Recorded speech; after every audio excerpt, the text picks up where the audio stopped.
"Take me home or you're fired." 6 words whispered in a darkened corner office on the 47th floor of a Chicago high-rise.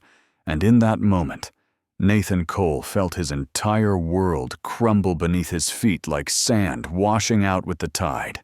His boss, the woman he had feared and admired in equal measure for 2 long years, had just said something that made absolutely no sense, and yet made all the sense in the world if she was the kind of person he suddenly feared she might be.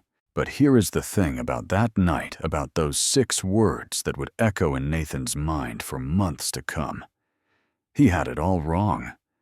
Every assumption, every panicked interpretation, every worst-case scenario, his exhausted brain conjured up in those first terrible seconds. He was wrong about all of it. What Nathan did not know, what he could not possibly have understood in that moment of shock and confusion, was that his intimidating CEO was not threatening him at all. She was not propositioning him. She was not wielding her power like a weapon, the way he had always assumed someone in her position would. She was begging. And this is the story of how a single misunderstood sentence spoken at the end of the worst day of Nathan Cole's life would change everything he thought he knew about strength, about vulnerability, about the walls we build around our hearts, and about the unexpected ways those walls come tumbling down.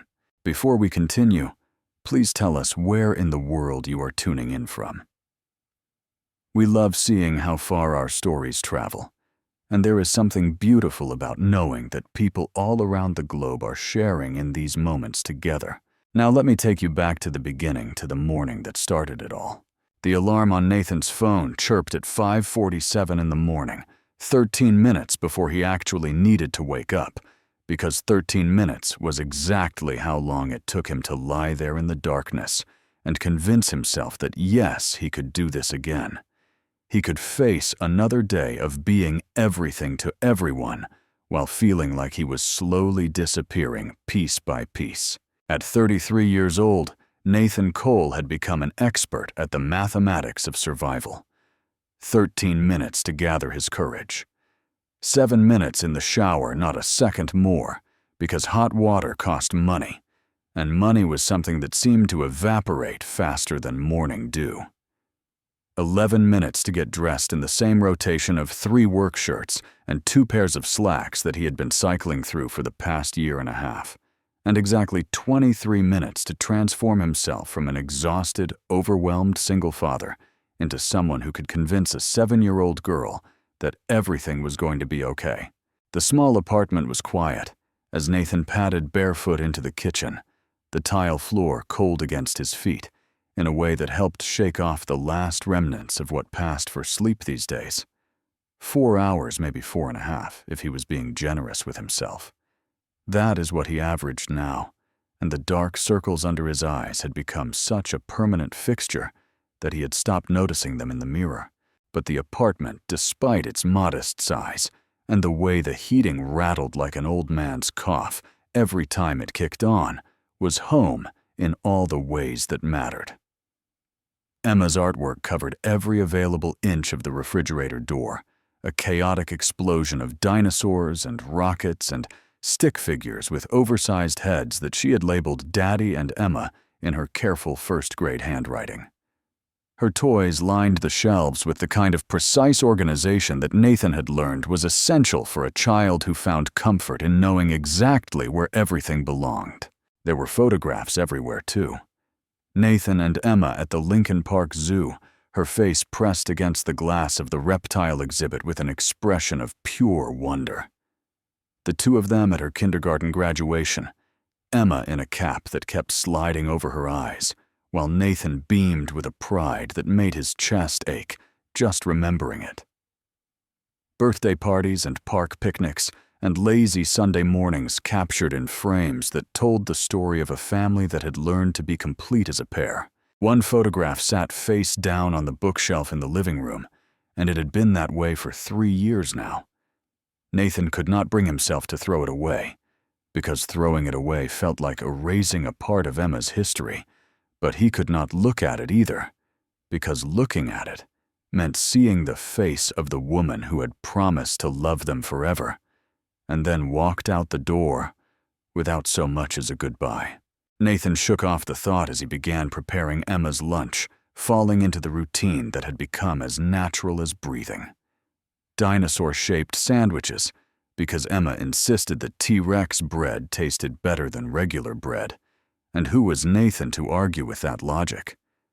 Apple slices cut into star shapes because Emma had decided last month that stars were almost as interesting as dinosaurs, and Nathan had watched approximately 7 YouTube tutorials to master the technique: a juice box, a small bag of pretzels, and a note that he tucked into the corner of her lunchbox every single day without fail. Today's note said, "You are braver than you believe, stronger than you seem, and loved more than you know. Have an amazing day, my little astronaut. Love, Daddy." He had been writing those notes since Sarah left back when Emma was 4, and could not even read them. Yet back when Nathan would watch her teacher read them aloud to her, and see his daughter's face light up like the sun coming out from behind clouds. Now Emma read them herself, carefully sounding out each word, and she kept every single one in a shoebox under her bed that she thought Nathan did not know about. At 6:30, Nathan gently pushed open the door to Emma's room, letting the soft glow from the hallway spill across the constellation of glow-in-the-dark stars he had painstakingly arranged on her ceiling. She had wanted them in the exact positions of the real night sky, and Nathan had spent an entire weekend with astronomy charts and a stepladder getting it perfect, because perfection was what Emma needed in a world that had already shown her how imperfect things could be. "Hey, sleepy girl," Nathan said, softly sitting on the edge of her bed and brushing a strand of brown hair from her face. "Time to wake up." Emma stirred her eyes, fluttering open to reveal the deep brown color that came directly from Nathan, thank God, because he did not think he could handle looking into Sarah's eyes every day for the rest of his life. At 7, Emma was all gangly limbs and missing teeth, and a fierce intelligence that sometimes caught Nathan off guard with its depth. "Daddy," she murmured, reaching up to wrap her arms around his neck in the morning hug that had become sacred ritual. I dreamed about dinosaurs again. Good dinosaurs, or scary dinosaurs. Good ones. T-Rexes that could talk, and they were teaching me about space. Nathan smiled, breathing in the little girl's smell of her strawberry shampoo and the warmth of her small body against his. These moments, these quiet morning moments, before the chaos of the day took over, were what kept him going. "Did you take your pill?" Daddy Emma asked as they made their way to the kitchen, her small hand wrapped around his larger one. The question made Nathan's heart twist in his chest, because his 7-year-old daughter should not have to worry about things like medication and routines and making sure her father was taking care of himself. But Emma's anxiety meant she noticed everything cataloged, everything worried about everything, and her therapist had explained that sometimes the worrying came out as taking care of other people because it gave her a sense of control. "I sure did, baby girl. And now it is time for yours." The morning medication routine was another piece of the carefully constructed schedule that held their lives together. Emma's anxiety had gotten worse after Sarah left, manifesting in panic attacks and separation fears, and a desperate need for everything to stay exactly the same. The medication helped take the edge off, made it possible for her to get through school days without falling apart. But it was a constant reminder that Nathan's little girl was carrying weight no child should have to bear. They ate breakfast together at the small kitchen table, Emma chattering about her upcoming science project, while Nathan nodded and asked questions and tried to ignore the churning in his stomach that had nothing to do with the toast he was forcing down. Today was the Anderson presentation, the biggest client pitch of his career, and he was nowhere near ready. He had been up until 2 a.m. working on the slides, and they still were not good enough, and he knew they were not good enough. But there was only so much one man could do with the hours in a day. The drive to Emma's school took 12 minutes on a good day, 18, if traffic was bad, and today it was somewhere in between.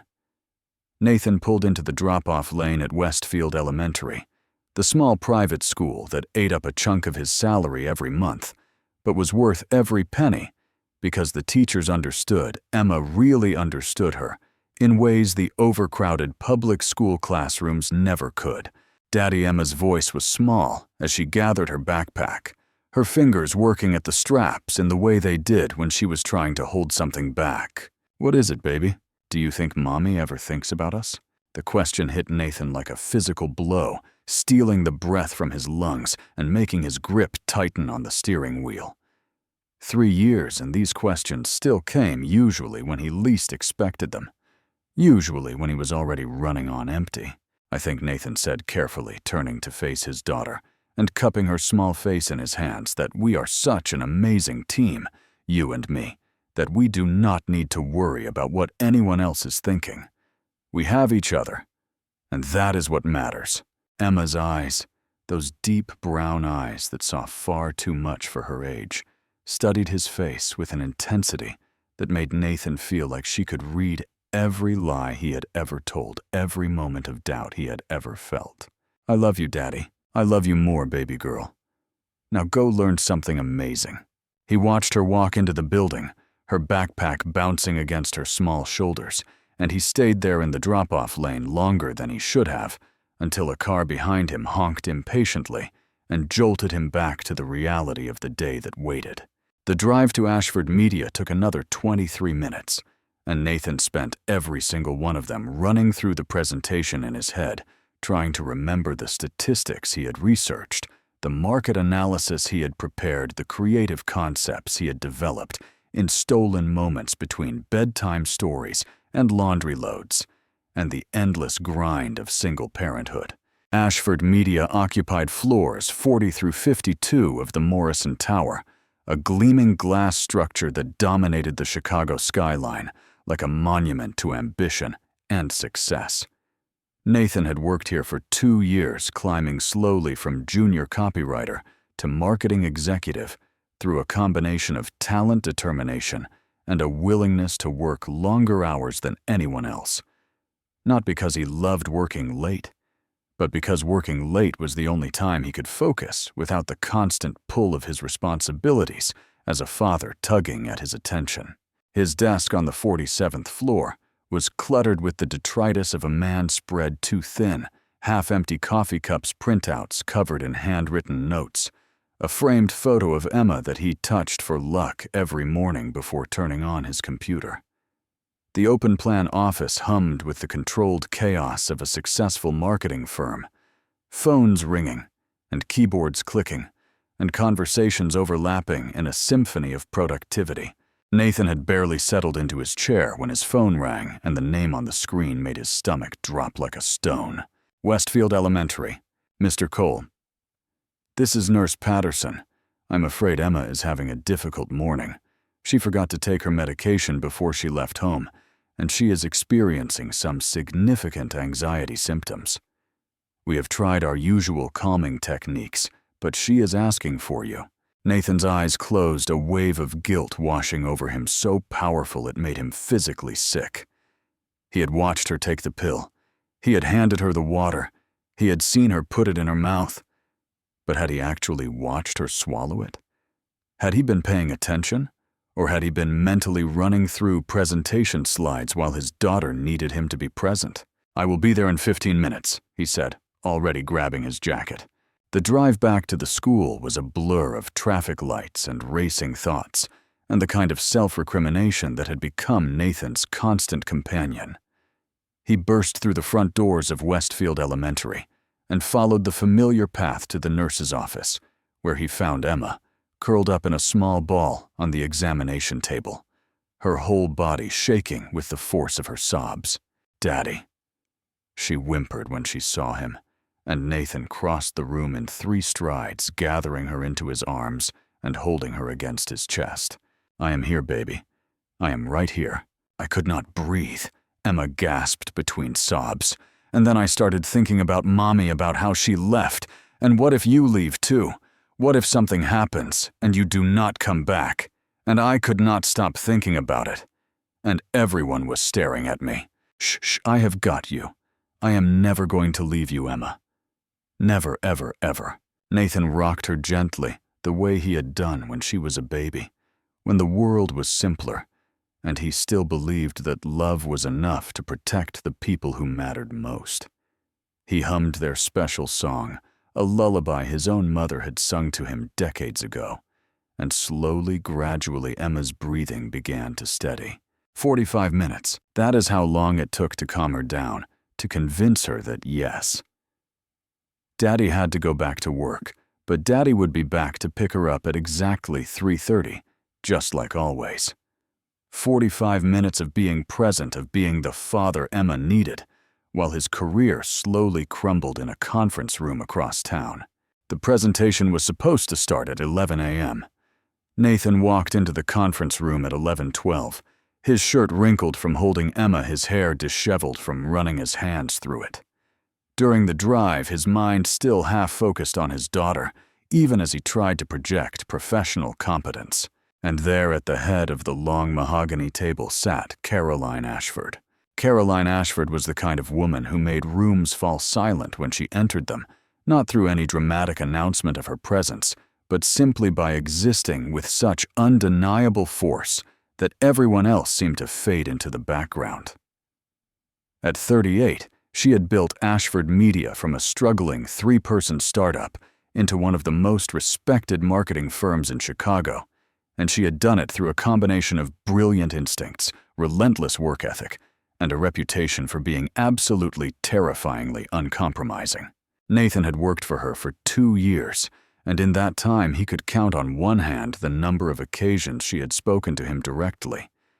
She existed in a different stratosphere, a world of board meetings and million-dollar contracts, and the kind of power that came from never ever showing weakness. Today she sat at the head of the conference table like a queen surveying her domain, and Nathan felt every inadequacy he had ever harbored rise to the surface of his skin like heat. She was wearing red. Later, Nathan would remember that detail with crystal clarity, the way the deep crimson of her designer dress caught the light from the floor-to-ceiling windows, the way it contrasted with her blonde hair that fell in perfect waves to her shoulders. She was beautiful in a way that intimidated, rather than invited, all sharp angles and perfect posture, and deep blue eyes that seemed to see right through every carefully constructed facade. "You are late, Cole." Her voice cut through the murmuring of the clients and colleagues assembled around the table, and Nathan felt his face flush with a heat that had nothing to do with his rushed commute. "I apologize, Miss Ashford. There was a family emergency." The words sounded hollow even to his own ears, because family emergency had become such a convenient excuse for single parents everywhere that it had lost all meaning. He could see it in the faces of his colleagues, the way they exchanged glances that said, "Here we go again." The way Marcus from accounting smirked behind his coffee cup, but something flickered in Caroline's expression, something Nathan could not identify, a momentary softening around her eyes that was gone so quickly he might have imagined it. "We will discuss this later. Please proceed with your presentation." Nathan moved to the front of the room on legs that felt like they belonged to someone else. The Anderson clients' representatives from one of the largest retail chains in the Midwest watched him with the kind of polite disinterest that successful business people had perfected. They did not care about his family emergency. They did not care that he had been up until 2 a.m. working on these slides, while simultaneously worrying about whether his daughter was going to have nightmares again. They cared about results, about ROI, about the bottom line. "Good morning," Nathan began, and his voice cracked on the second word like a teenager going through puberty. "Thank you all for being here today. I am excited to present Ashford Media's comprehensive marketing strategy for Anderson Retail's upcoming expansion." He clicked to the first slide, and for a moment the familiar rhythm of presentation mode took over. He had done this hundreds of times. He knew this material inside and out, had lived and breathed it for weeks, had dreamed about market segments and customer demographics and brand positioning. But the exhaustion was a living thing inside him, a creature that had been fed by too many sleepless nights and too much coffee, and not enough of anything that actually nourished the soul. His mind kept drifting back to Emma, to the sound of her sobs, to the way her small body had shaken against his chest. What if she had another episode at school? What if they called again and he was not there? The data clearly shows Nathan was saying, and then he stopped, because he could not remember what the data clearly showed. He stared at the screen at the chart he himself had created at 1:47 in the morning, and the numbers blurred together into meaningless shapes. Mr. Cole. One of the Anderson clients leaned forward, eyebrows raised. The data shows… Right. Yes, of course. Nathan fumbled with the clicker, advancing to the next slide when he had not finished explaining the first one. As you can see here, the projected engagement rates are, they are very promising. Very promising. That was the best he could do, apparently. 2 years of climbing the corporate ladder, countless hours of research and preparation, and very promising was the level of analysis he was bringing to the most important presentation of his career. It got worse from there. Nathan mispronounced Anderson as Anderton 3 separate times, despite the fact that the company name was literally displayed on every single slide. He forgot the key statistics he had memorized, stumbling through approximations that sounded vague and unprepared.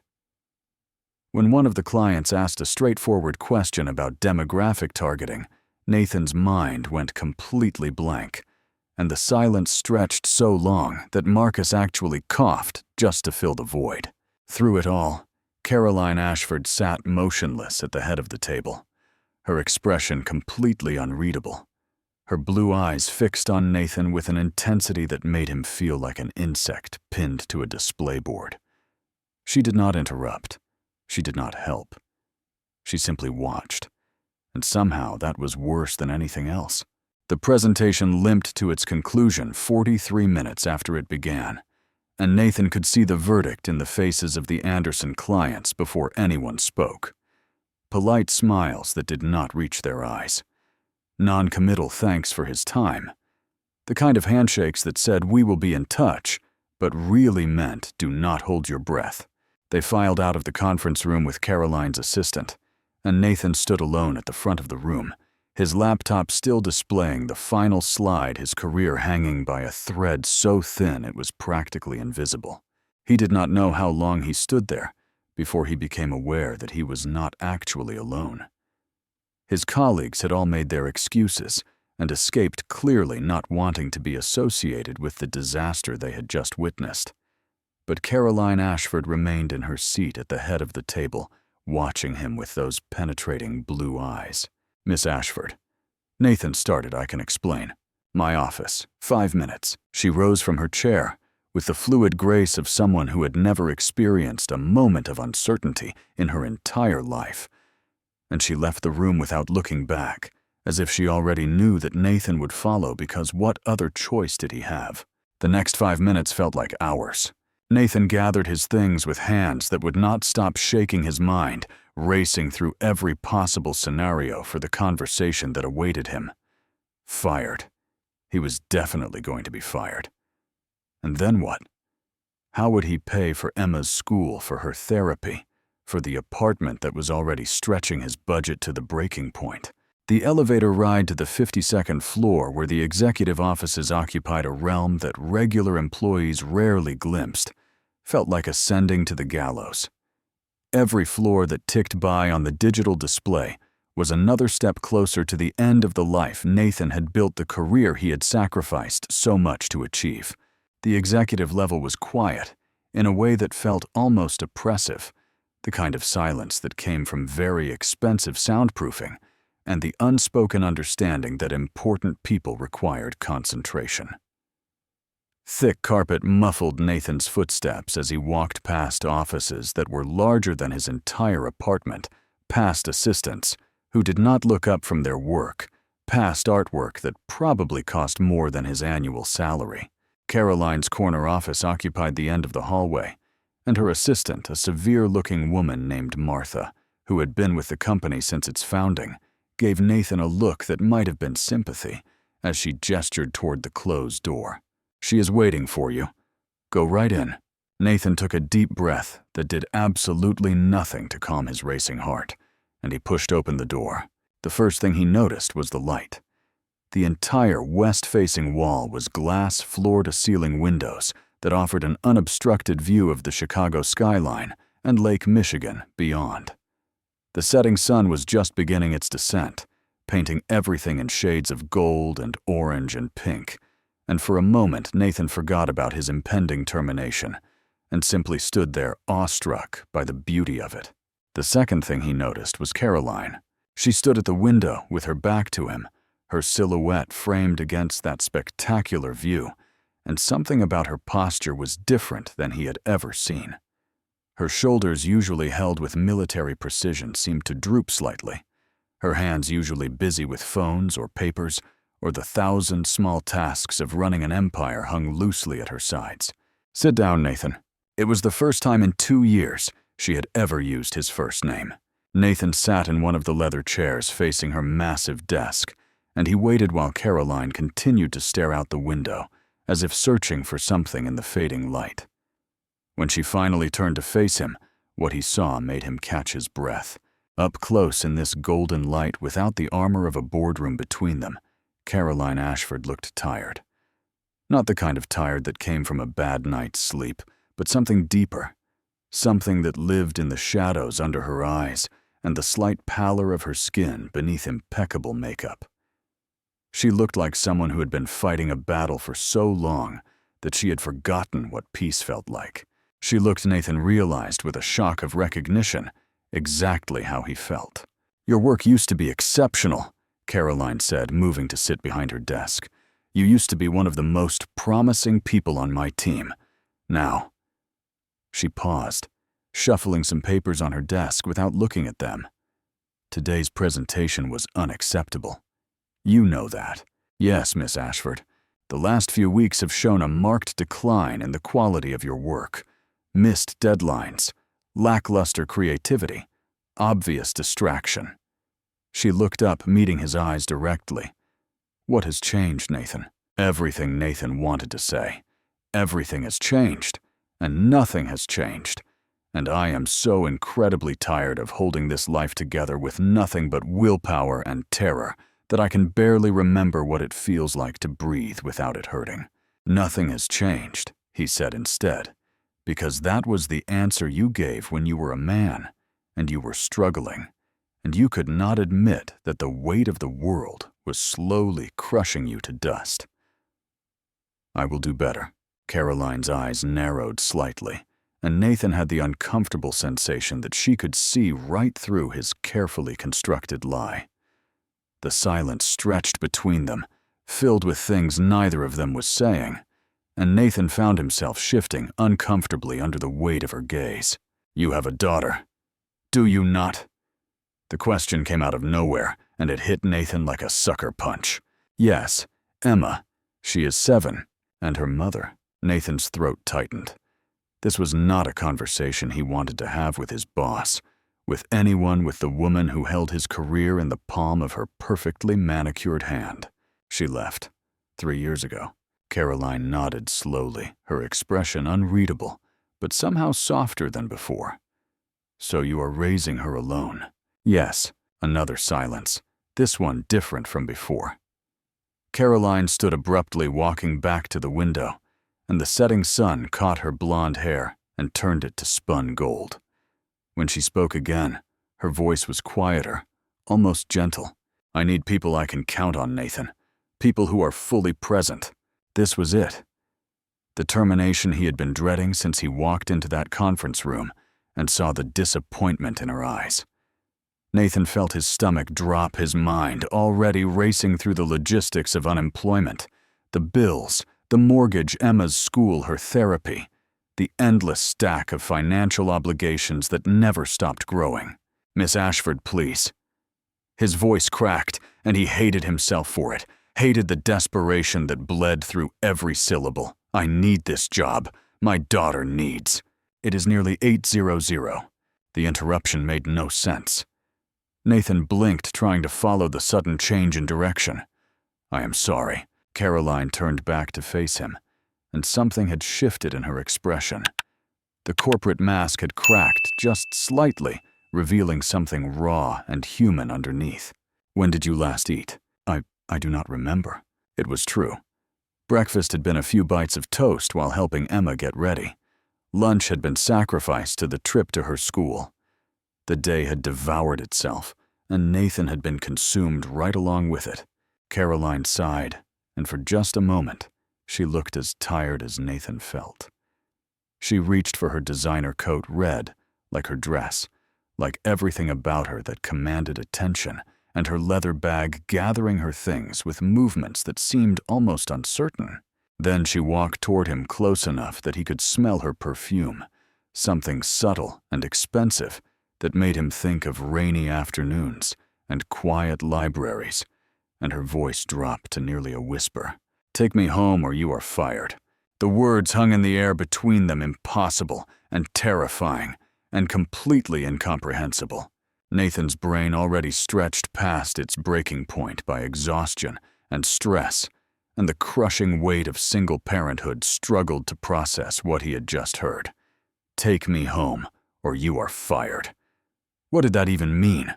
What was she asking? His mind, conditioned by years of news stories about workplace misconduct and inappropriate relationships between bosses and employees, leapt to the worst possible conclusion.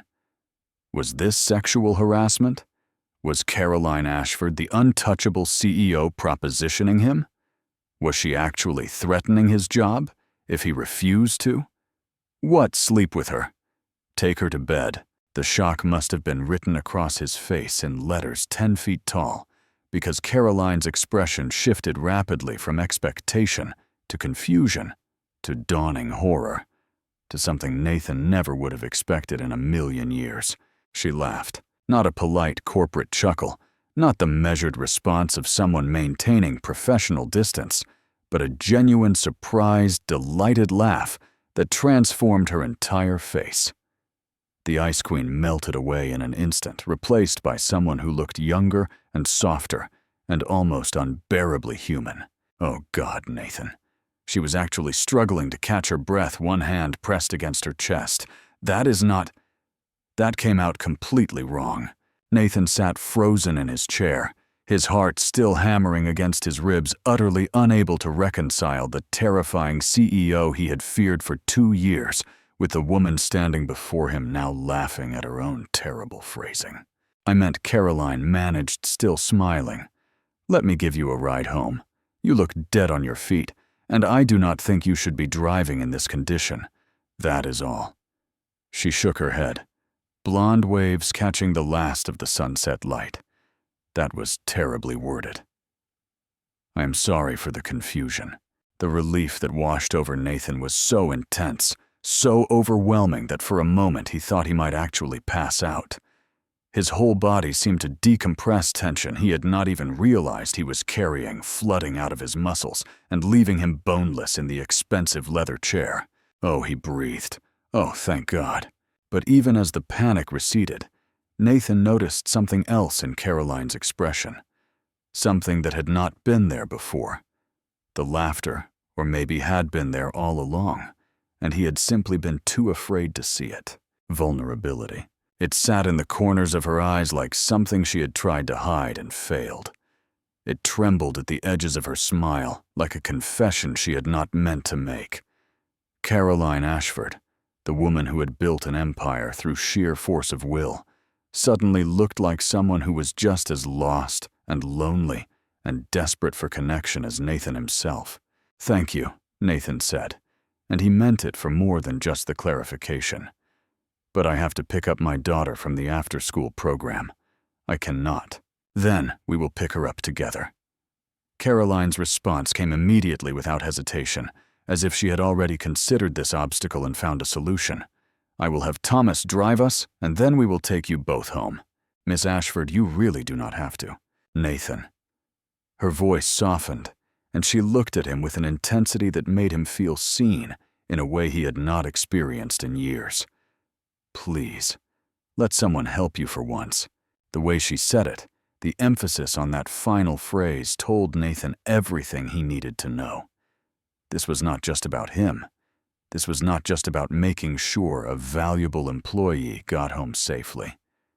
This was about something deeper, something she could not say outright, something that had to do with the loneliness he had glimpsed in her eyes and the exhaustion that mirrored his own. "Okay," he heard himself say. "Okay, yes. Thank you." They walked out of her office together, past Martha's desk, where the assistant was gathering her own things for the evening, past the expensive artwork and the thick carpet and all the trappings of success that suddenly seemed much less impressive than they had an hour ago. The elevator ride down to the parking garage was quiet, but it was a different kind of quiet than the tense silence that had filled her office before. This felt more like two people who had run out of words and were content to simply exist in each other's presence for a moment. Thomas Caroline's driver was waiting beside a sleek black town car that probably cost more than Nathan's annual salary. He was an older man with kind eyes and the sort of comfortable demeanor that came from decades of service to someone you genuinely respected. He opened the back door without comment, as if picking up disheveled employees at 8 p.m. was a perfectly normal part of his routine. "Westfield Elementary first," Thomas Caroline said as she slid into the leather seat beside Nathan. "Then we will need Mr. Cole's address." "Of course, Miss Ashford." The interior of the car was everything Nathan's aging Honda was not: quiet, comfortable, temperature-controlled to perfection. He sank into the leather seat and tried not to feel too out of place, too aware of his wrinkled shirt and the coffee stain he had somehow acquired on his sleeve. For several minutes, neither of them spoke.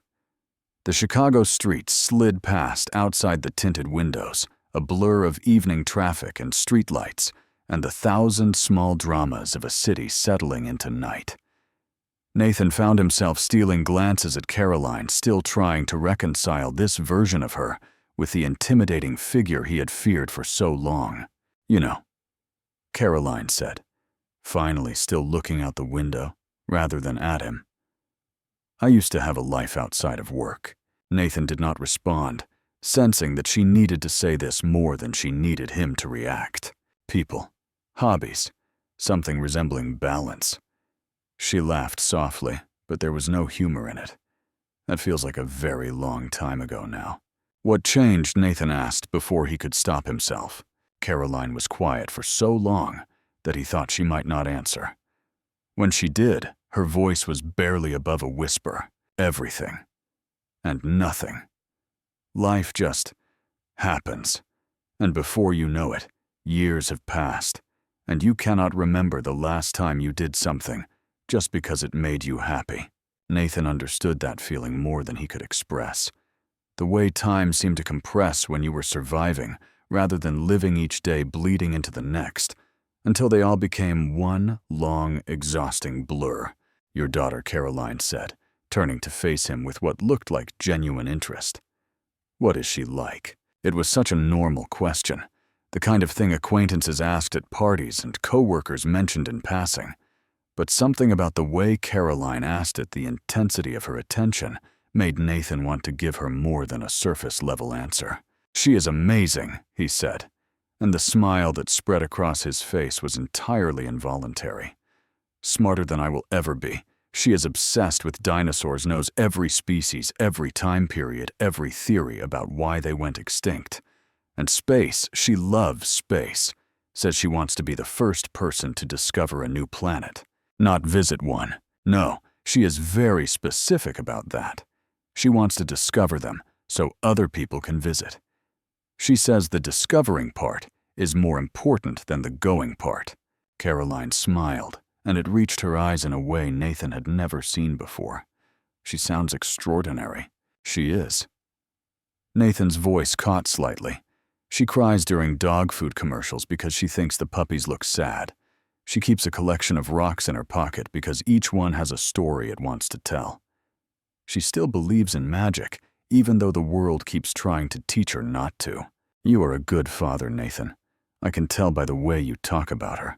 The compliment landed somewhere deep in Nathan's chest, in a place that had been starving for acknowledgement for longer than he wanted to admit. "I am trying," he said. "Most days I feel like I am failing her." "We are all failing at something," Caroline said softly. "Some of us are just better at hiding it than others." The town car pulled up to Westfield Elementary, just as the last rays of sunlight were fading from the sky, and Nathan felt a complicated mix of emotions as he looked at the building that had become so central to his daily existence. Relief that he was here, that he had not missed pickup time despite everything. Anxiety about how Emma would react to seeing a stranger with her father. And underneath it all, a strange sort of gratitude toward the woman sitting beside him, who had somehow seen through his careful facade to the struggling human underneath. "I will wait here," Caroline said, and there was something almost shy in her voice that Nathan had never heard before. "I do not want to overwhelm her." Nathan nodded, appreciating the thoughtfulness, and stepped out of the car. The evening air was cool against his skin, carrying the first hints of autumn that always made him think of new beginnings and endings that were not really endings at all. Emma was the last child in the after-school room, which was both typical and heartbreaking. She sat at a small table with her teacher's aide drawing in the sketchbook Nathan had bought her for her birthday, her tongue poking out slightly the way it always did when she was concentrating. Her hair had come loose from its ponytail during the day, brown strands falling across her face in a way that made her look younger than 7 and older than 7 all at once. "Daddy," the joy in her voice, the way her whole face lit up like someone had flipped a switch, never failed to make Nathan's chest tight with love. She flew across the room and launched herself at him with enough force to make him stagger back a step, her arms wrapping around his waist in a grip that spoke of all the anxiety she tried so hard to hide. "Hey, baby girl, I missed you. I missed you too." She pulled back to look up at him, her brown eyes scanning his face with that unsettling perceptiveness that always caught him off guard. "You look tired, Daddy. Did you have a hard day?" "I had a day," Nathan said, which was as honest as he could be without worrying her. "But it is better now that I am with you. How are you feeling? Any more scary thoughts after this morning?" Emma shook her head, but something flickered in her expression. "I am okay. Mrs. Martinez let me draw during quiet time, and I made a picture of our apartment with you and me and a T-Rex having dinner together. I love it already. Cannot wait to see it." They gathered Emma's things, her backpack with its planets and stars, her lunchbox with its carefully preserved daily note, a sweater she had forgotten on the playground that one of the teachers had found and made their way toward the exit. Nathan was already thinking about how to explain Caroline's presence, how to make this seem normal, and not at all strange, when Emma stopped dead in the doorway. "Daddy, who is that?" The town car sat at the curb, sleek and black and very obviously expensive, and through the window, Nathan could see Caroline watching them with an expression he could not read. "That is Miss Ashford. She is my boss at work." Emma's eyes narrowed with the suspicious assessment that only 7-year-olds could truly master. "Why is your boss in a fancy car outside my school?" "She offered us a ride home because Daddy's car is still at the office. She is being nice." Emma processed this information with visible skepticism. "Is she the scary boss you told Grandma about, the one who makes grown men cry?" Nathan felt his face flush. He really needed to be more careful about what he said during phone calls with his mother. She can be intimidating. At work. But she is being very kind right now." "I will decide if she is kind," Emma said with all the gravity of a judge about to pass sentence. "That is something you have to feel, not something people can tell you." They approached the car, and Thomas stepped out to open the back door, with a warm smile that immediately seemed to put Emma at ease. She climbed in with the fearlessness of childhood, settling onto the leather seat and fixing Caroline with a stare that probably would have made a lesser woman squirm. "You are pretty," Emma announced after a long moment of scrutiny. "Your hair looks like sunshine." Caroline's face transformed surprise and delight, replacing the careful professional mask. Thank you. That is one of the nicest things anyone has ever said to me. I am Emma. I am 7. Are you and Daddy friends? Nathan opened his mouth to explain the complicated nature of workplace relationships to his daughter, but Caroline beat him to it. I would like to be, she said simply. I think your daddy could use a friend, and maybe I could too. Emma considered this with the seriousness of a diplomat negotiating world peace. Everyone needs friends. My friend Marcus at school says his mom does not have any friends, and that is why she is always sad. Caroline's laugh was surprised and delighted, and Nathan found himself smiling in response. He guided her through the process of making grilled cheese, the proper bread-to-cheese ratio, the importance of medium heat, the way you had to be patient, and let the butter do its work. I'm going to burn it, Caroline said, watching the sandwich in the pan with the intensity of someone monitoring a nuclear reactor. You are not going to burn it. And even if you do, we will eat it anyway. That is the rule in this house. What is the rule?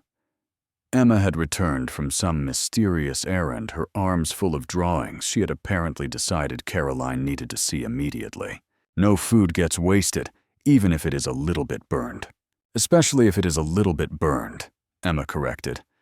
Daddy says burned food has character. Daddy says a lot of things, Nathan murmured, flipping the sandwich with practiced ease. Not all of them are true. The ones about love are true, Emma said matter-of-factly. And the ones about being kind. And the ones about how it is okay to be sad sometimes, because sadness is just love with nowhere to go. Caroline went very still. That is beautiful, Emma. Did your daddy teach you that? He reads it from a book when I have bad days.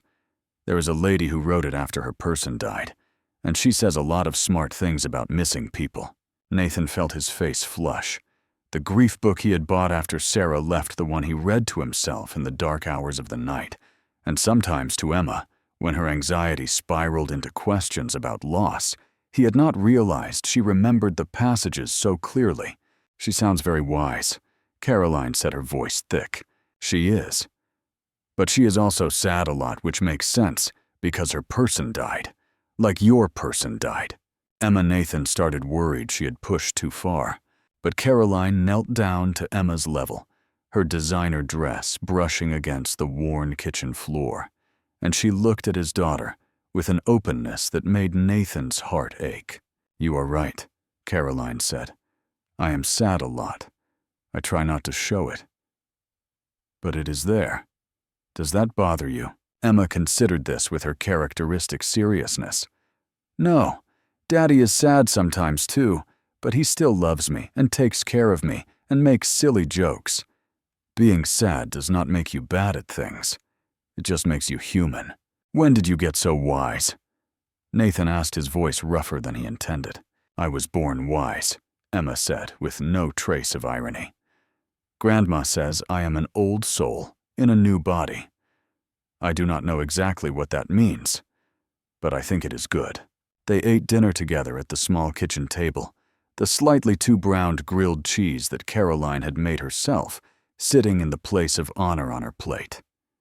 Emma talked through most of the meal, her words tumbling over each other in her enthusiasm to share everything about her life with this fascinating new person. She told Caroline about her best friend Marcus and their ongoing debate about whether aliens existed. Emma said yes. Marcus said, maybe. About her teacher, Mrs. Patterson, who was strict but fair and always remembered everyone's birthday. About the rock she had found last week that had a stripe through it like someone had painted it, even though no one had.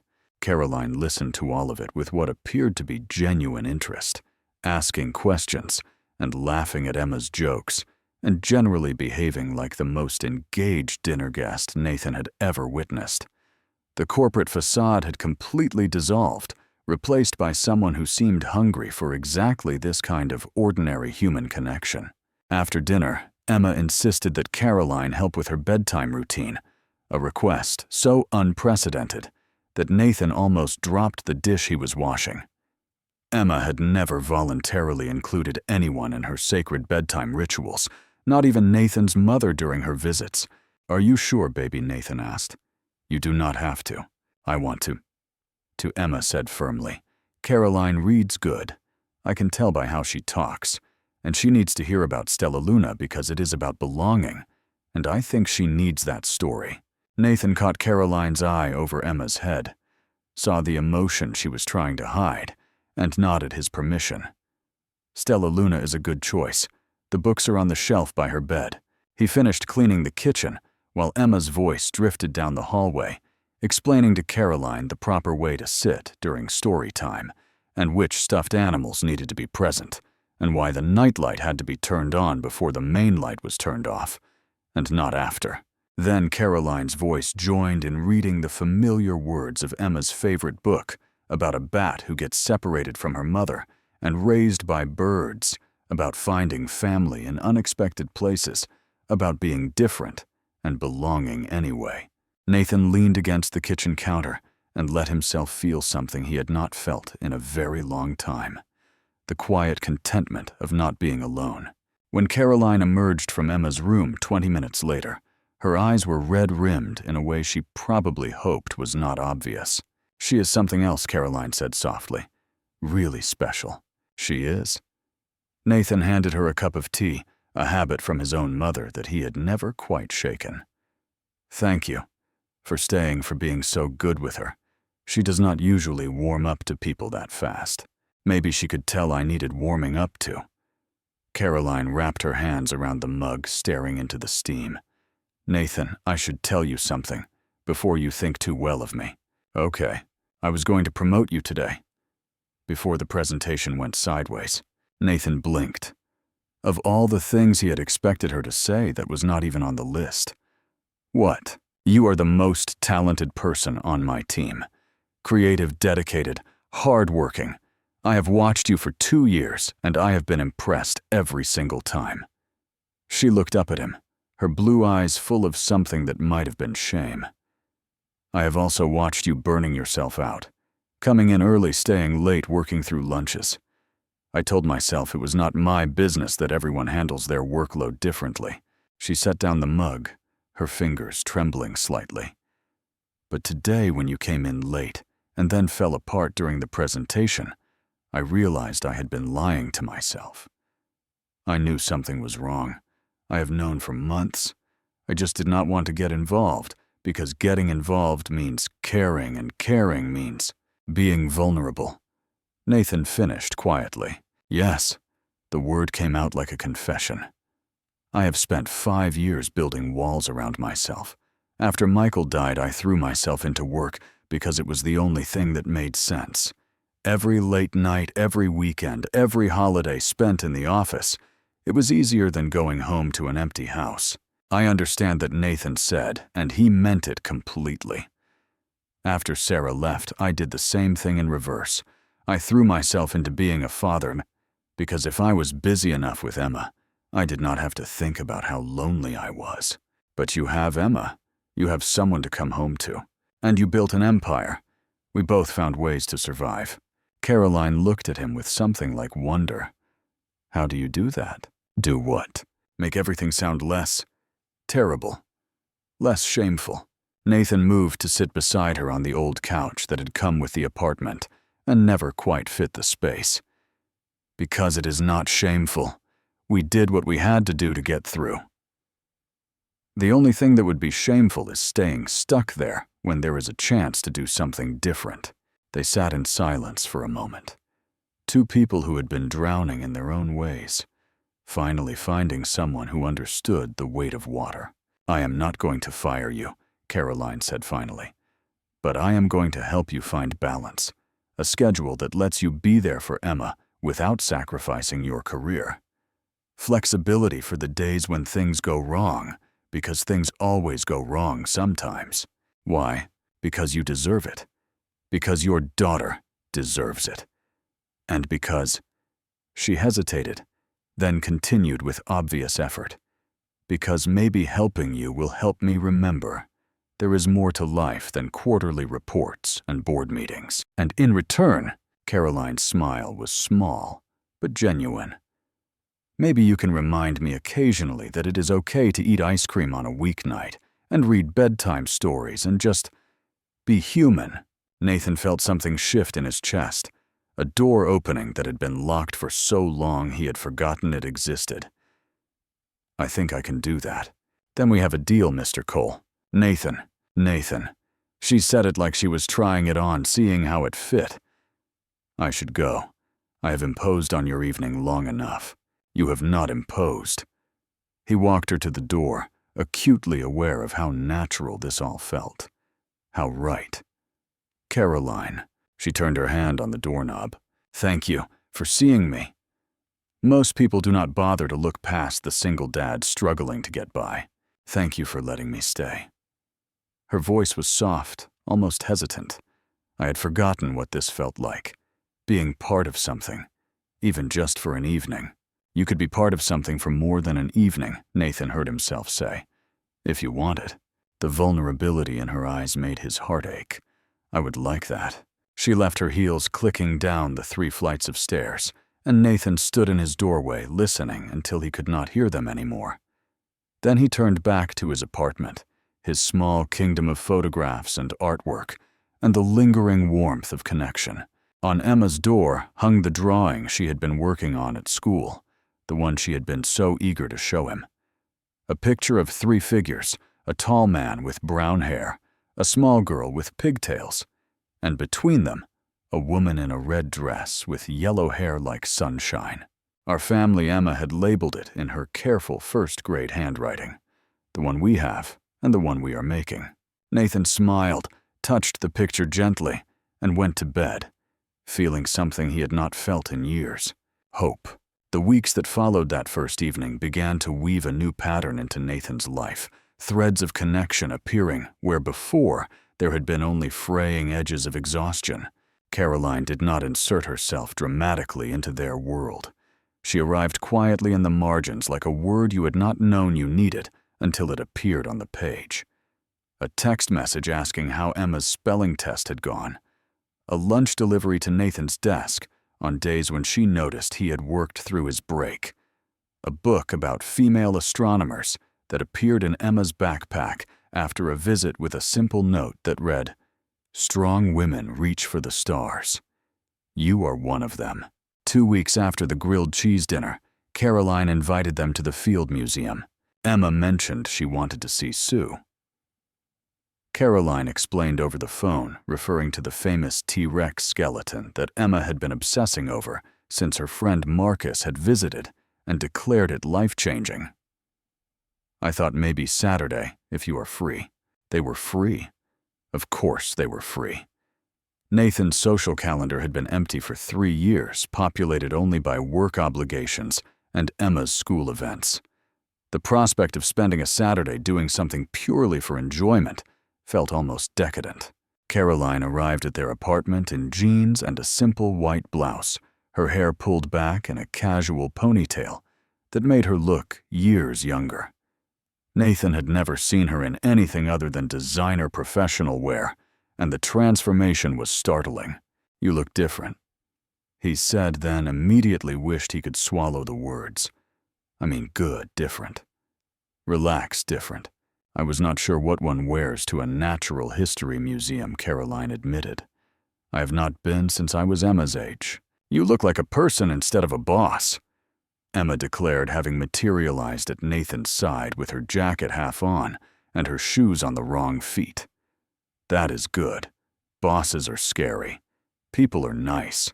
Your daughter Caroline said to Nathan has a gift for cutting right to the heart of things. It is a blessing and a curse," Nathan agreed. The museum trip became one of those perfect days that Nathan knew he would remember forever. Emma led them through the exhibits with the confidence of a general commanding troops explaining dinosaur facts to Caroline with the fervor of a true believer sharing gospel. Caroline listened to every word, asked questions that showed she was really paying attention, and exclaimed with genuine wonder at things Nathan had long since stopped noticing. But it was the small moments that stayed with him.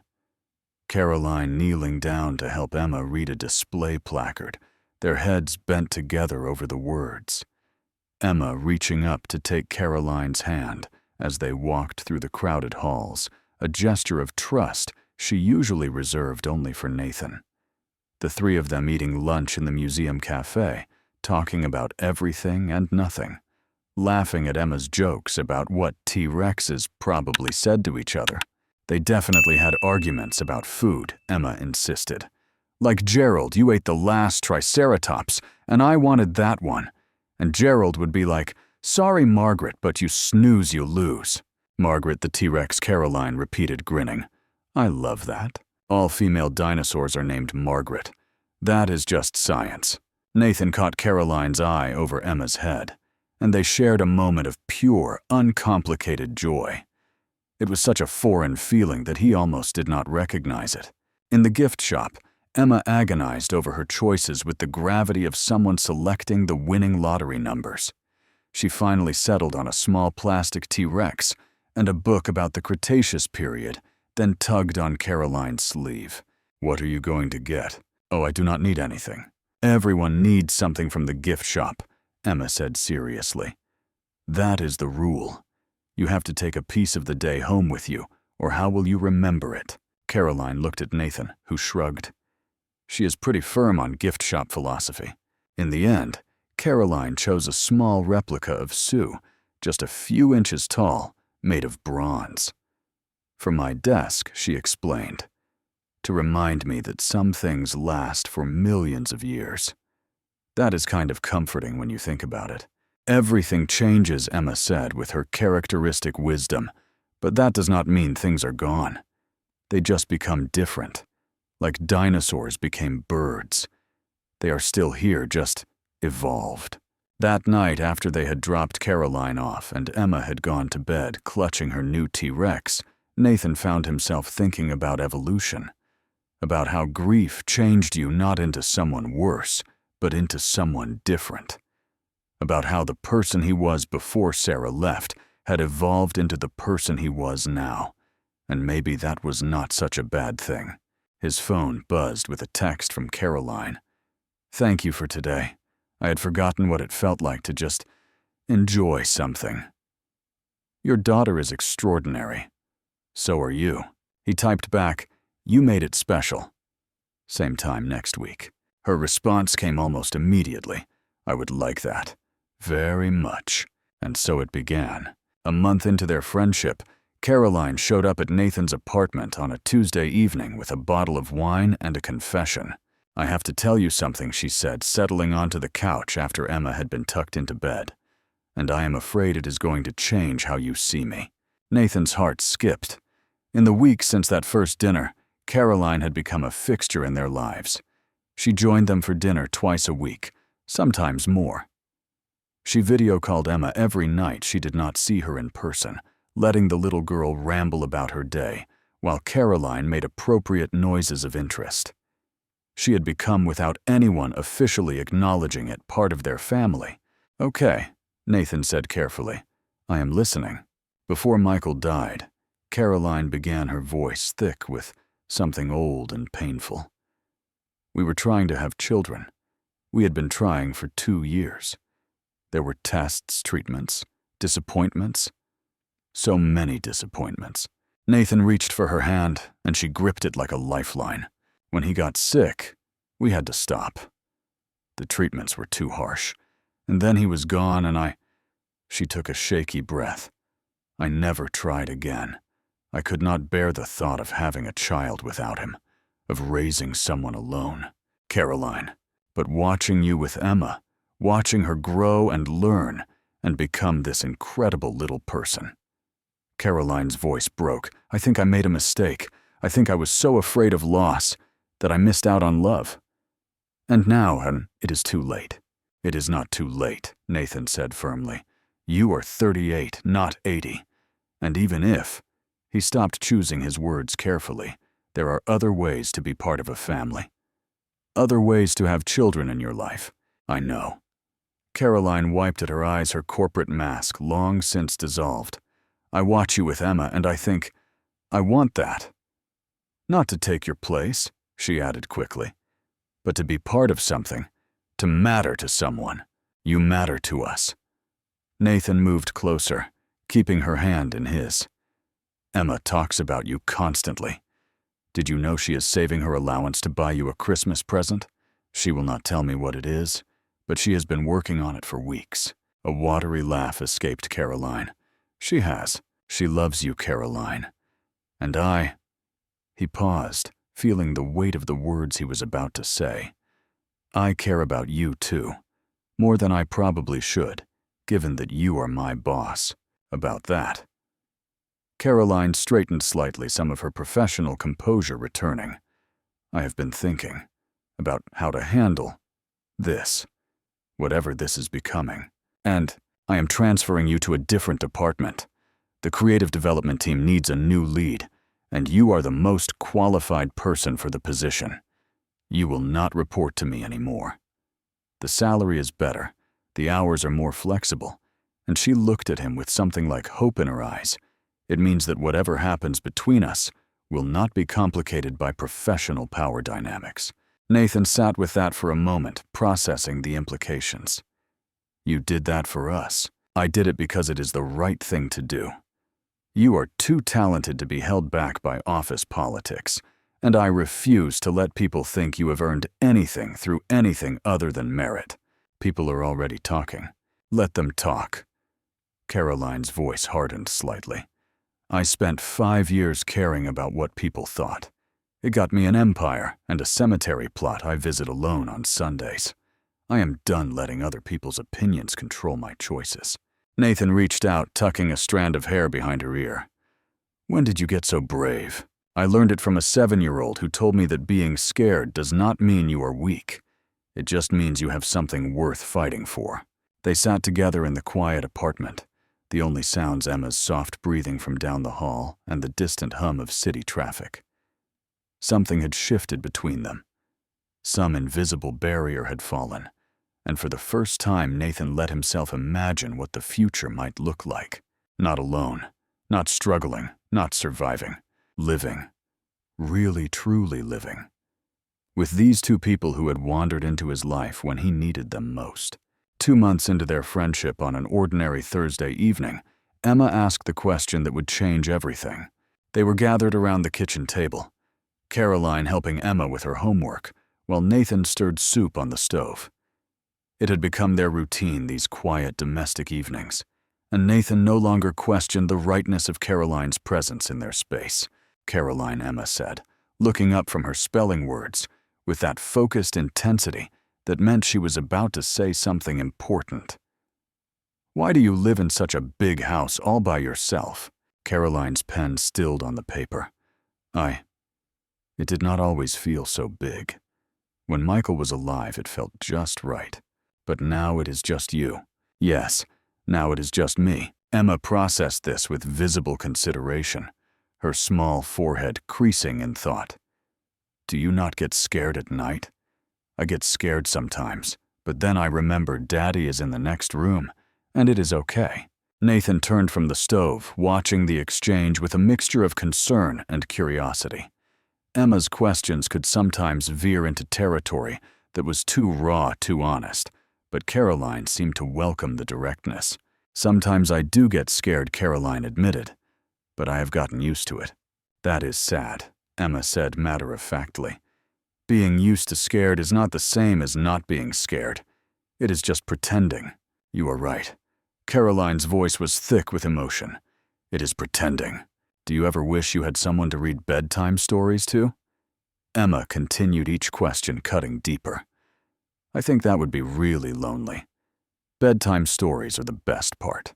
Every single day, Caroline whispered. I wish I had that every single day. Emma climbed out of her chair and walked around the table to Caroline's side. Without asking permission, she climbed into the woman's lap and wrapped her arms around her neck in a hug that seemed to convey everything words could not. It is okay to be sad, Emma said against Caroline's ear. Daddy cries sometimes too, when he thinks I am asleep. I will not tell anyone your secrets.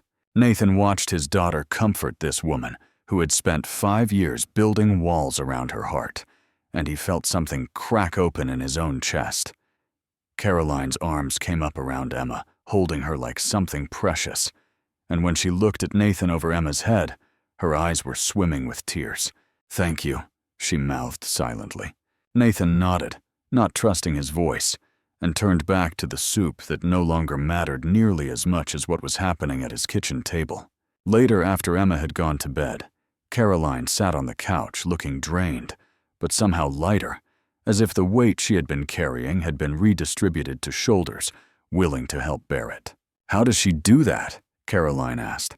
"See exactly what someone needs." "I do not know," Nathan admitted, sitting beside her. "She has been like that since she was tiny. Her therapist says it might be connected to her anxiety. She is so attuned to emotional undercurrents that she picks up on things most people miss. She is a gift." "She is. She is also a lot of work, and there are days when I'm not sure I'm equipped to handle her needs." Nathan paused, deciding to be honest. "There are days when I am terrified I am screwing her up." "You are not." Caroline reached for his hand. "I have known you for 2 months, and I can already see that Emma is exactly who she should be. Compassionate, curious kind. She got those things from you. And her anxiety. Her abandonment issues. Those probably come from me too. Those come from circumstances. From a mother who left. From a world that is harder than it should be." Caroline squeezed his hand. "But the way she handles those challenges, the wisdom she shows, that is learned behavior. That is you modeling resilience and love every single day." Nathan felt tears prick at his eyes and did not bother to hide them. "I needed to hear that. I know. That is why I said it." 3 months into their evolving relationship, the storm that Nathan had been dreading finally arrived. It started small, as these things always did. Emma was tired from a busy week at school, oversensitive to every minor frustration, her anxiety simmering just below the surface. Nathan recognized the signs and tried to create calm, predictable evenings to help her regulate. But then, Caroline arrived for dinner, wearing a delicate gold necklace that caught the light in a way that immediately drew Emma's attention. "That is pretty," Emma said, her voice carrying an edge that Nathan recognized as dangerous. "Where did you get it?" "Michael gave it to me," Caroline said, touching the pendant automatically. "On our 5th wedding anniversary." Something shifted in Emma's expression. A shadow passed behind her eyes, and Nathan felt the atmosphere in the room change like a barometer dropping before a storm. "Was Michael nice?" Emma asked, her voice too casual. "Very nice. He was kind and funny, and he loved to make people laugh. And he died." "Yes, sweetheart, he died." Emma nodded, then returned to her coloring with a focused intensity that Nathan knew meant nothing good. He tried to catch Caroline's eye to warn her, but Emma erupted before he could. "Why are you always here?" The shout came from nowhere and everywhere, Emma on her feet with her face red and her hands balled into fists. Nathan moved toward her, but she backed away. "This is our house. Mine and Daddy's, not yours." Nathan started. "No. You are not my mom," Emma screamed at Caroline. "Stop trying to act like you are. My mom left because she did not love us enough, and you are going to leave too." "Emma, sweetheart, everyone leaves. Everyone always leaves. And I am sick of people pretending they are going to stay when they are not." She burst into tears, the kind of violent sobbing that came from somewhere deep and wounded. Nathan reached for her, but to his shock, she pushed him away. Caroline said quietly, "Can I talk to you?" "I do not want to talk to you. I want you to go away." But Caroline did not go away.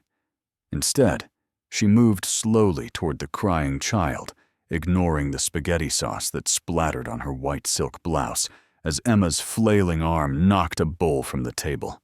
She knelt down, bringing herself to Emma's level, her posture open and non-threatening. "You are right," Caroline said softly. "I am not your mom. I would never try to replace her." Something in Emma's storm paused. She was still crying, still shaking, but she was listening. "Then why are you here?" Emma asked, her voice raw with pain. "Because I care about your daddy. And I care about you." Caroline's voice was steady, patient. "But if you want me to leave, Emma, I will. This is your home, your family. You get to decide who is in it."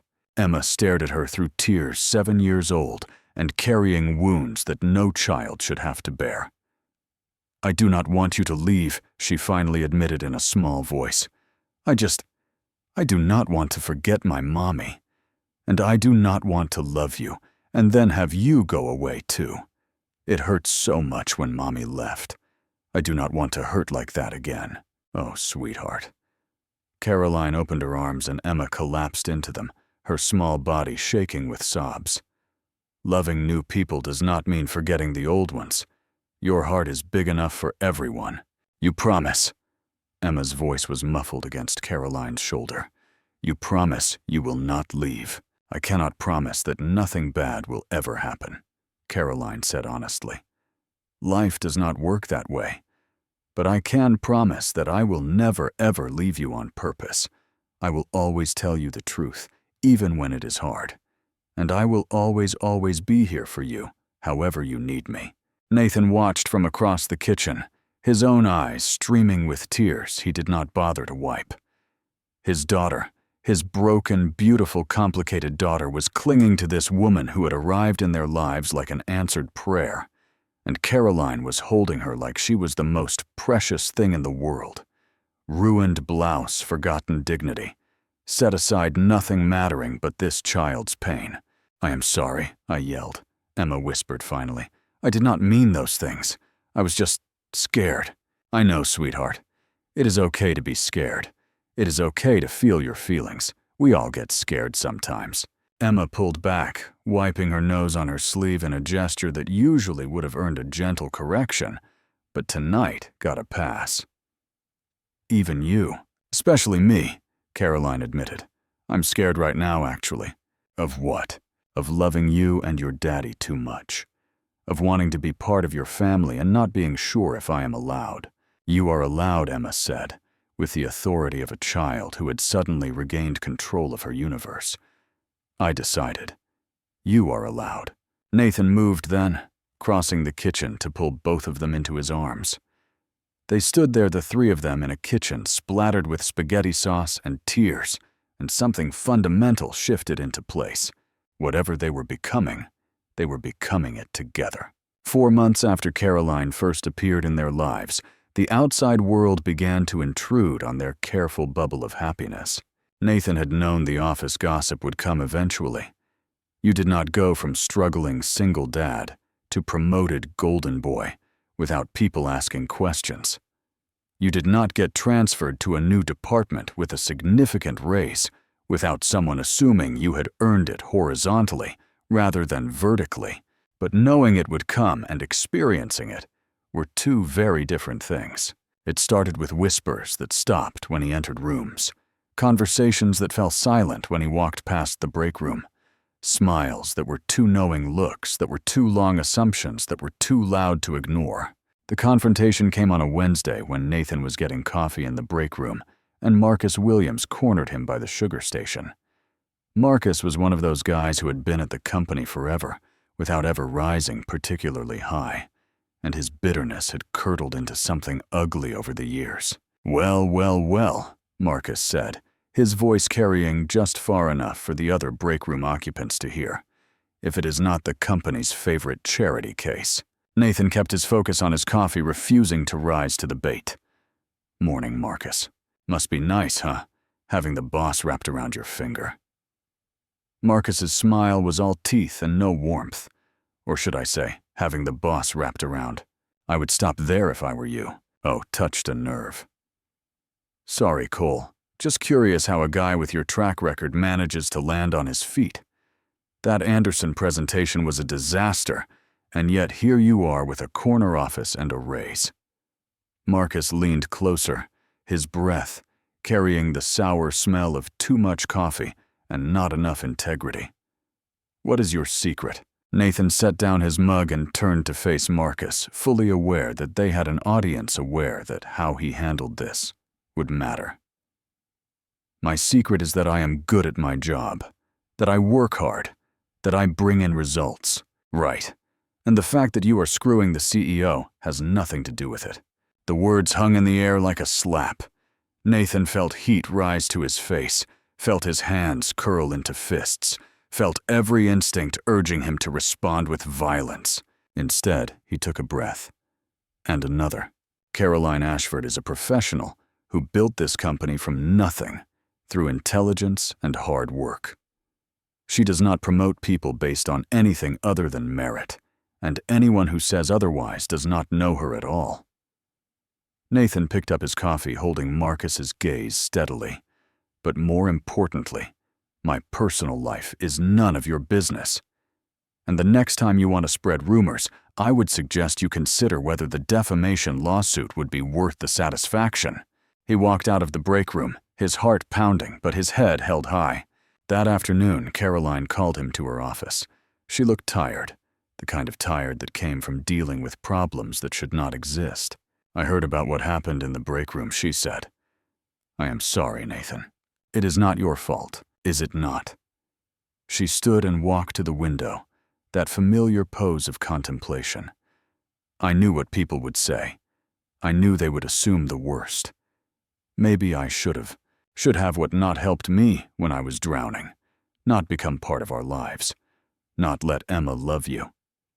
Nathan shook his head. I will not let small-minded people dictate my choices. And neither should you. Caroline turned back to face him. I have been thinking about how to handle this without making it worse. What do you mean? I'm going to sell my stake in Ashford Media. I have been offered a position on the board, non-operational, that will let me step back from day-to-day management. She held up a hand before he could interrupt. I have been considering it for a while. The company is established enough to run without me at the helm, and frankly, I have given it enough of my life. You cannot make that decision because of office gossip. I am not. Caroline sat down, looking suddenly older. I am making it because I watched a 7-year-old melt down about being afraid to love again, and I realized I have been using this company as a shield the same way she uses her anxiety as a shield, to keep people at a distance, to avoid getting hurt. Nathan sat in silence, processing the magnitude of what she was saying. I want a different life. Caroline continued softly. A life with room for dinner at your kitchen table, and Saturday trips to the museum, and bedtime stories about bats who find their true families. I want to be Caroline, not Miss Ashford, and I cannot do that while I am running an empire. You built that empire. I did. And now I want to build something else. Something that matters more. She looked at him with such vulnerability, such hope, that Nathan felt his resistance crumble.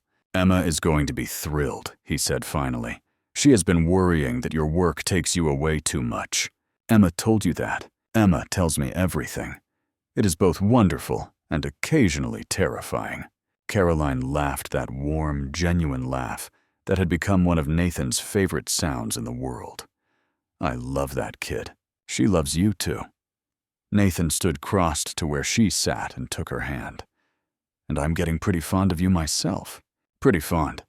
How romantic. I am working up to it. Give me time. The morning Sarah reappeared was sunny and ordinary, the kind of Saturday that promised nothing more complicated than pancakes and cartoons, and maybe a trip to the park if Emma was feeling adventurous. Nathan was standing at the stove, flipping pancakes into the shapes of various dinosaurs, a skill he had finally mastered after 2 years of practice, while Emma set the table with the careful precision she applied to all her routines. The doorbell rang, and Nathan called out for Emma to wait while he went to answer it. He expected a delivery person, maybe a neighbor. He did not expect the woman standing on his doorstep. Sarah looked exactly the same as she had 3 years ago, perfectly styled, elegantly dressed, wearing an expression that somehow managed to be both apologetic and entitled. Her presence hit Nathan like a physical blow, stealing his breath and freezing him where he stood. "Hello, Nathan," she said. "I want to see my daughter." The words were so absurd, so disconnected from the reality of the past 3 years, that for a moment, Nathan could not respond. "You do not have a daughter." He finally managed his voice low and dangerous. "You gave that up when you walked out without a word. I have legal rights. You have nothing." The rage was sudden and total, 3 years of suppressed anger flooding to the surface. You abandoned a 4-year-old child. You left in the middle of the night without so much as a note. You have not called, written, or sent a single birthday card in 3 years. Nathan, I was confused. No. He stepped forward, blocking the doorway with his body. You do not get to be confused anymore. You do not get to waltz back in and play mommy when it is convenient. Daddy. The small voice from behind him made Nathan's blood run cold. He turned to find Emma standing in the hallway, her face pale, her eyes wide and confused. Mommy. The word was barely a whisper, carrying 3 years of questions and hurt and hope that Nathan had tried so hard to help her process. Sarah's face lit up with a smile that made Nathan's stomach turn. Hi, baby. Mommy is here. Mommy missed you so much. She moved toward Emma, arms open, expecting the reunion she felt entitled to. But Emma did not run to her. Instead, she pressed herself against Nathan's leg, her small body trembling. You left.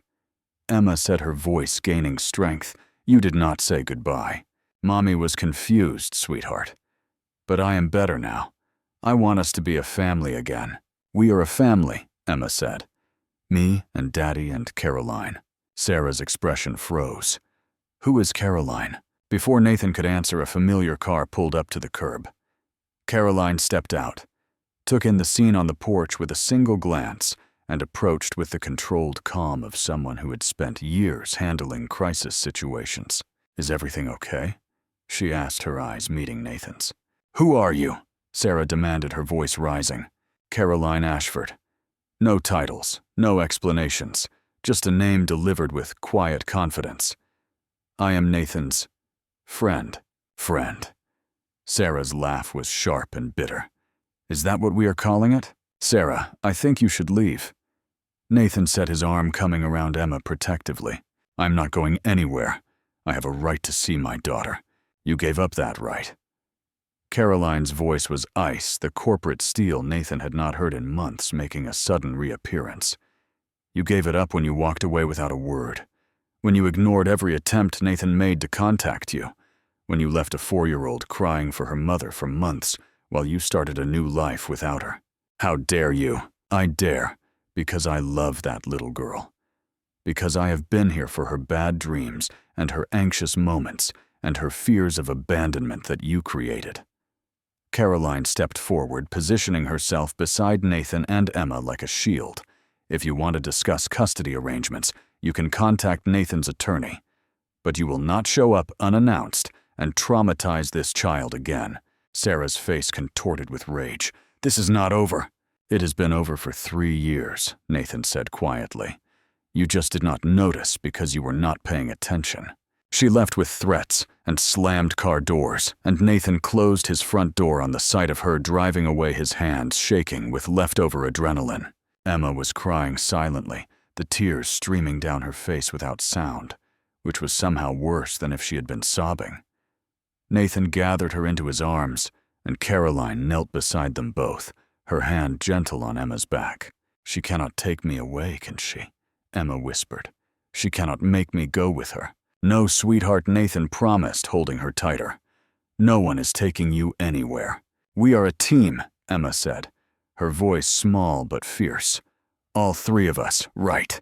Caroline's eyes met Nathan's over Emma's head, and in them he saw everything he needed to know. Right, they said together. That afternoon, Nathan called his lawyer. Caroline offered the resources of her legal team, and within a week, they had documentation that would make any custody attempt laughable.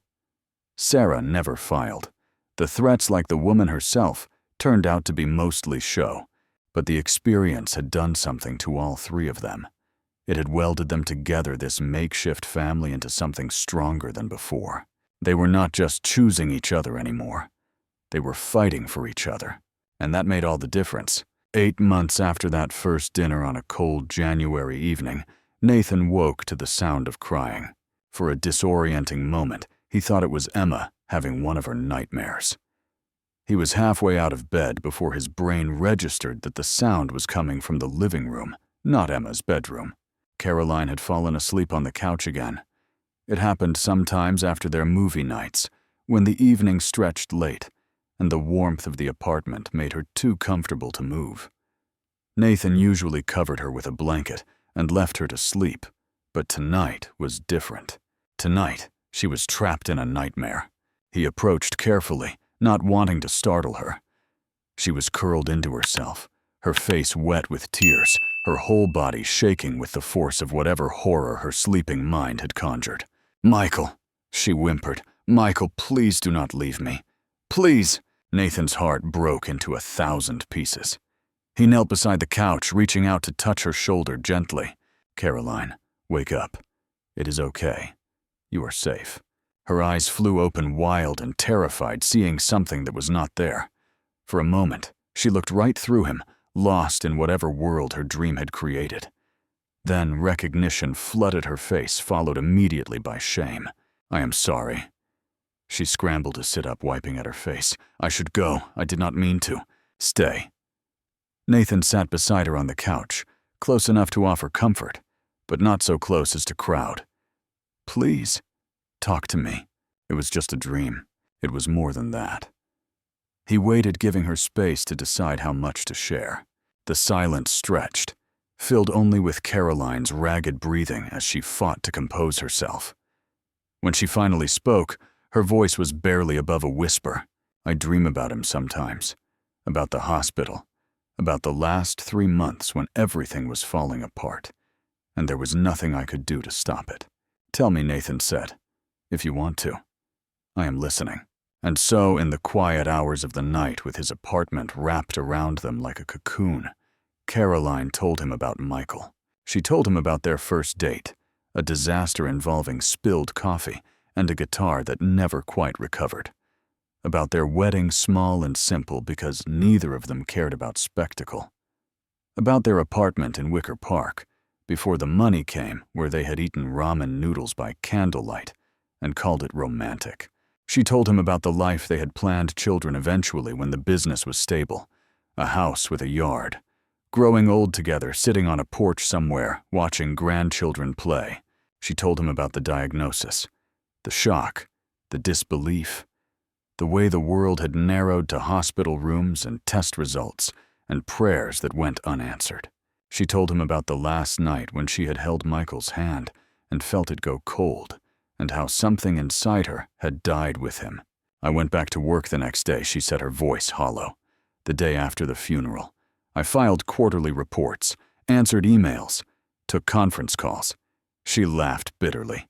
"Everyone thought I was so strong, so composed. They had no idea I was just running, that I have been running for 5 years. "You are not running anymore," Nathan said softly. "No." She looked at him, really looked at him with eyes that held 5 years of grief and 8 months of hope. "You and Emma. You taught me how to stop. We did not teach you anything. We just gave you a reason to want to." "Same thing, is it not?" Nathan reached out, cupping her face in his hands. "Caroline Ashford, you are the bravest person I know. Not because you do not feel scared, but because you feel scared, and you keep showing up anyway. For Emma, for me, for the life you are building." "I love you," Caroline whispered. "I did not want to. I was terrified to, but I do. I love you too." The words came easily, naturally, like they had been waiting all this time to be said. I think I have for a while now. Their kiss was gentle, tentative, the careful meeting of 2 people who had been burned before and were willing to risk it anyway. When they pulled apart, Caroline was crying again. But these tears were different. "Stay," Nathan said again. "Not just tonight. Stay. Are you sure?" "I have never been more sure of anything." They fell asleep on the couch together, Caroline's head on Nathan's shoulder, his arm wrapped around her. In her room down the hall, Emma slept soundly, dreaming of dinosaurs and stars and the family that was finally complete. Caroline's lake house sat on a quiet stretch of shore an hour outside Chicago, a simple wooden structure that had been Michael's dream more than hers. She had not been there in years, unable to face the memories it held. But on a weekend in early spring, 9 months after their lives had first intertwined, she drove Nathan and Emma there to share the last piece of herself she had been holding back. "It is beautiful," Emma breathed as they pulled up the gravel driveway. The house was modest compared to what Nathan had expected, just a few rooms with a wide porch overlooking the water. "Can I go see the lake?" "Stay where we can see you," Nathan said, and Emma took off running, her delighted laughter echoing across the water. Caroline stood on the porch, her arms wrapped around herself, watching the little girl play. Michael built this porch with his own hands. Took him 3 summers because he kept doing it wrong and starting over. Nathan came to stand beside her. He sounds like someone who did not give up easily. He was not. On anything. On this house, on the business, on me. She smiled sadly. On living even when the doctor said there was no hope. They spent the day exploring the property, Caroline sharing stories about every corner.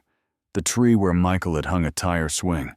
The dock where they had spent countless summer evenings fishing badly and laughing anyway. The bedroom with its view of the sunrise that he had loved so much.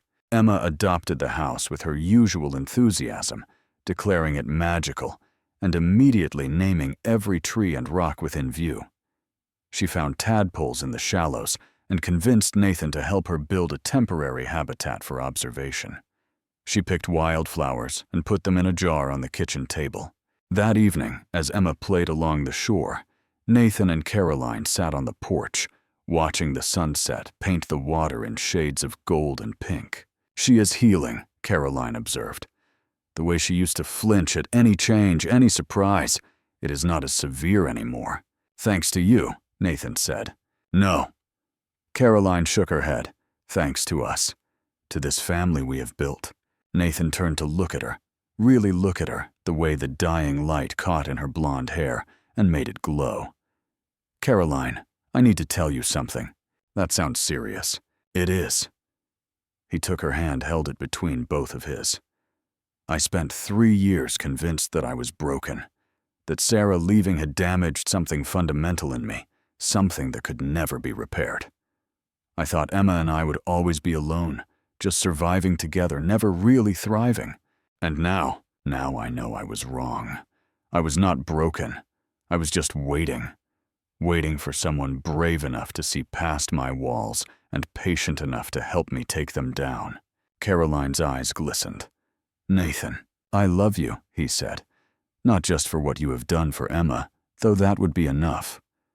I love you for your strength and your vulnerability, and the way you laugh when Emma says something particularly outrageous.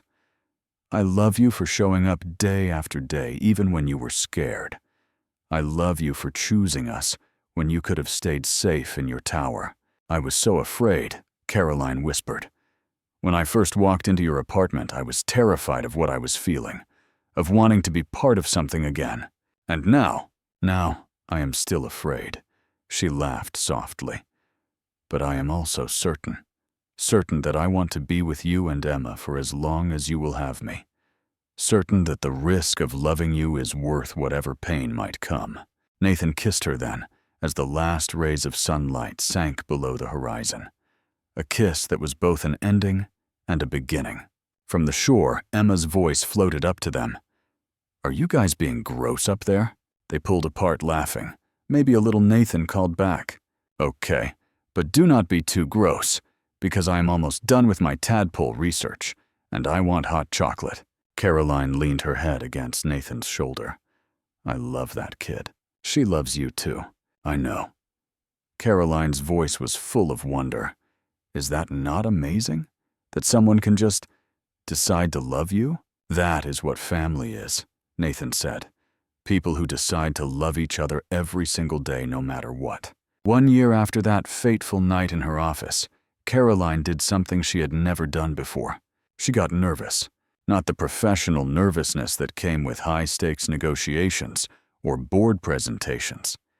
This was deeper, more primal, the kind of anxiety that came from wanting something so badly that the possibility of not getting it felt like it might kill you. She was going to ask Emma's permission to marry Nathan. She had thought about doing it differently, asking Nathan first following the traditional order of things. But nothing about their relationship had been traditional, and besides, Emma was the heart of this family. Any decision that would affect her deserved her input.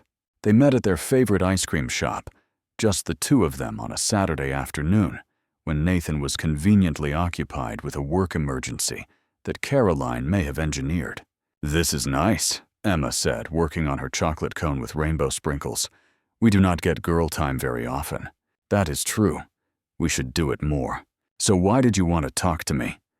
Emma fixed her with that perceptive gaze that always saw too much. "You are doing the thing with your hands that you do when you are nervous." Caroline looked down at her fingers, which were indeed twisting together in her lap. "You are very observant." "I know. It is one of my best qualities." Caroline took a deep breath. "Emma, you know I love your daddy very much, obviously." "You make moony eyes at each other when you think I'm not looking." "Moony eyes. Like in the movies, where people are in love and they just stare at each other with moony faces." "I will try to be less moony," Caroline said, fighting a smile. "Do not. It is cute." Emma took another lick of her ice cream. "So what is the thing you want to ask me?" "I want to ask your daddy to marry me, but only if it is okay with you." Emma went very still. Her ice cream, usually the focus of her complete attention, was forgotten. "For real, like forever married." "For real, forever married. And you would live with us, all the time." "Yes, we would be a family, officially." Emma was quiet for so long that Caroline felt her heart begin to crack. Maybe this was too much too fast. Maybe Emma was not ready. "Maybe, if you marry Daddy," Emma said slowly, "does that make you my stepmom? If you want me to be, will you still be here when I am sad about my real mom? Because sometimes I get sad about her, even though she left, and I do not want you to feel bad about that. Always, sweetheart." Caroline reached across the table to take Emma's hand. "I will always be here when you are sad, about anything. And you are allowed to feel however you feel about your mom. That does not take anything away from us." Emma nodded slowly, processing with that serious intensity that Caroline had come to love. Then a grin spread across her face. "Okay, you can marry Daddy." Relief flooded through Caroline so intensely she nearly cried. Yeah, but I have conditions." "Of course you do. Name them." "First, I get to be the flower girl and the ring bearer. Emma Watson did that at a wedding once, and I want to do it too." "Done." "Second, I get to help pick out Daddy's ring." "Absolutely." "Third," Emma's expression turned serious again, "you have to promise me something. Not just promise like regular promises, but promise. "What is it?" "Promise me you will not disappear. Like ever. Even if things get hard, or you get scared. Because my mom disappeared, and it was the worst thing that ever happened, and I do not think I could handle it again." Caroline's eyes filled with tears.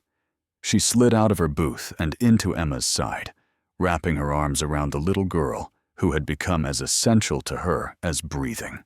"I promise," she said fiercely. "I promise. I will never ever disappear on you. No matter what happens, no matter how hard things get, I will always be here. You are my family now, Emma Cole, and I do not give up on my family." Emma hugged her back with surprising strength. "Okay then, you can marry Daddy." That evening, Caroline asked Nathan to marry her in their kitchen, with Emma watching from the doorway with barely contained excitement. She got down on one knee, which made Nathan laugh, and then cry, and she told him that she had spent 5 years building walls and 8 months letting him tear them down, and she never wanted to build walls again. Nathan said yes before she even finished asking. Emma tackled them both in a hug that nearly knocked them all over, and they stood there in their small kitchen. 3 people who had found each other against all odds, finally complete. The wedding was held at the lake house on a perfect September afternoon 1 year, and 4 months after Caroline had whispered those fateful words in her office. It was small, Just close friends and family with chairs arranged on the lawn facing the water, and wildflowers gathered by Emma serving as the only decorations. Caroline wore a simple cream dress that the wind caught as she walked down the makeshift aisle. Nathan wore a suit that Emma had helped him pick out with a pocket square that matched the ribbon in Emma's hair. Emma, true to her conditions, served as both flower girl and ring bearer, taking her dual role with the gravity of someone conducting a diplomatic mission. She scattered petals with careful precision and carried the rings on a pillow she had embroidered herself, the stitches uneven, but made with love. When Caroline reached Nathan at the end of the aisle, both of them were already crying. "Hi," she whispered. "Hi yourself." The officiant spoke about love and second chances, and the courage it takes to open your heart after it has been broken. Nathan and Caroline barely heard any of it, too focused on each other, and the miracle of this moment. When it came time for vows, Nathan went first. "Caroline," he said, his voice rough with emotion. "A year ago, you said 6 words that changed my life. Take me home or you are fired. I thought you were threatening me. I did not know you were reaching out to me, asking me to see past your armor, the way I needed someone to see past mine." He took her hands in his. "You taught me that asking for help is not weakness. That letting someone in does not mean losing yourself. You taught my daughter that love does not run out. It expands to fit everyone who deserves it. And you taught me that the bravest thing 2 broken people can do is decide to be brave together. I promise to love you on the good days and the hard days. I promise to always save you a seat at our table. And I promise to spend the rest of my life making sure you never feel alone again." Caroline wiped at her tears, smiling through them. "Nathan," she began, "I spent 5 years building an empire because I was too afraid to build anything else. Too afraid to love. Too afraid to hope, too afraid to believe that I deserved happiness after losing Michael. I thought I was being strong. I was actually just hiding. Then I met you. You with your burned grilled cheese and your dinosaur-obsessed daughter and your worn-out apartment that felt more like home than any place I had ever been. You did not try to fix me or save me. You just saw me. The real me, not the CEO, not the success story, just Caroline. And you decided she was worth knowing. I promise to keep seeing you, all of you, for the rest of our lives. I promise to be there for every school play, and every burned dinner, and every midnight worry about whether we are doing this right. And I promise to never ever let fear make my decisions again. Because you and Emma are worth being brave for." The officiant pronounced them married, and their kiss was sweet and certain, the seal on a promise they had been making to each other for over a year. Emma immediately inserted herself between them, demanding a family hug, and the 3 of them stood there, wrapped around each other while their guests cheered, and the sun sparkled on the lake, and everything was exactly as it should be. Life, of course, did not become perfect. Caroline still worked too much sometimes, and Nathan still had days when the weight of responsibility felt crushing. Emma still struggled with anxiety, though the bad days grew fewer and farther between. And there were still moments when the ghosts of the past made themselves known. Sarah's name in an unexpected email, a song that reminded Caroline of Michael, the anniversary of the day Emma's world first fell apart. But they faced all of it together. That was the difference. No more drowning alone. Sometimes Nathan would catch Caroline watching him across the breakfast table with what Emma called her moony face, and he would feel his heart expand with a love he once thought he was incapable of feeling again. Sometimes Caroline would come home to find Nathan and Emma in the middle of some elaborate dinosaur-related project, and she would stand in the doorway of their home, all 3 of them together, and wonder how she ever thought her corner office could compete with this. And sometimes, usually late at night when the house was quiet, and they could speak in whispers without being overheard by small ears. They would talk about how it all began. About 6 words whispered in a darkened office. About a misunderstanding that became a miracle. "Take me home, or you are fired," Caroline would say, laughing. "Worst pickup line in history," Nathan would reply. "Best thing that ever happened to us," she would correct. And he could not argue with that. If this story touched your heart, please take a moment to hit that like button and let us know. Your support means everything to us and helps us continue creating stories that inspire and uplift. Do not forget to subscribe to our channel and tap the notification bell so you never miss another heartwarming tale. We release new stories every week, and each one is crafted to remind you that love, hope, and second chances are always possible. If you know someone who needs to hear this message today, someone who is struggling, someone who feels alone, someone who has forgotten that beautiful things can grow from broken places, please share this video with them.